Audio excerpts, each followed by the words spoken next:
ကိုရင်လေးရဲ့အပူမီကိုငွေကျပ်သိန်း100နဲ့နှိမ့်ပေးခဲ့တဲ့ကိုထွန်းမင်းကဲပရိသတ်ကြီးတို့ပရိဒမင်းသားကြီးကိုထွန်းမင်းကတော့ကိုရင်လေးရဲ့စိတ်ပူစိတ်ကိုငွေကြေးလူဒန်းပြီးတော့နှိမ့်ပေးနိုင်ခဲ့ပြီပဲဖြစ်ပါတယ်ဒီမတိုင်ခင်မှာတော့ကိုရင်လေးကညီမဖြစ်သူရဲ့ကျမ်းမာရေးအခြေအနေကိုကြည့်ရင်ဘာမှမတတ်နိုင်တဲ့အဆုံးမှာမျက်ရည်များစွာကျပြီးတော့သာငိုကြွေးနေခဲ့ရတာပဲဖြစ်ပါတယ်ညီမဖြစ်သူအနေနဲ့ကတော့အသေးရောဂါကိုခံစားနေရတဲ့အပြင်မိသားစုစားဝတ်နေရေးကိုသာပိုပြီးအားစိုက်ရှာဖွေနေရတဲ့အတွက်ကျမ်းမာရေးကုသဆေးအနှဲငယ်တော့မရှိပဲသမီးဖြစ်သူဝေဒနာခံစားနေရတာကိုပဲစောင့်ကြည့်နေခဲ့ကြရတာပဲဖြစ်ပါတယ်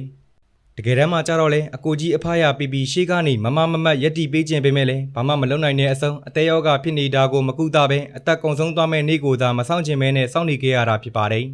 ဒီလိုအဖြစ်အပျက်တွေကိုတွေ့သွားတဲ့ကိုထွန်းမင်းကတော့အကိုဖြစ်သူကိုရင်လေးကိုကိုချင်းစားတဲ့အတွက်သူကိုယ်တိုင်ဥဆောင်ပြီးတော့အလူငွေကောက်ခံလိုက်တဲ့အခါမှာတော့ငွေကျပ်သိန်း100ကျော်ရလာတဲ့အပြင်ကိုရင်လေးရဲ့ညီမအတွက်ကိုလည်းကုသပေးဖို့စေယုံတွေကအစစုံစမ်းပေးလာခဲ့ပါတော့တယ်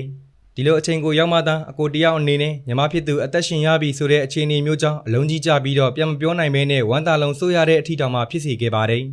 ဆိုတော့ပရိသတ်ကြီးတို့လည်းကိုရင်လေးရဲ့ပီတိမျက်ရည်ကိုကြည့်ပြီးကိုမိသားစုလေးကိုအကောင်းဆုံးတန်ဖိုးထားနိုင်ကြပါစေဗျာ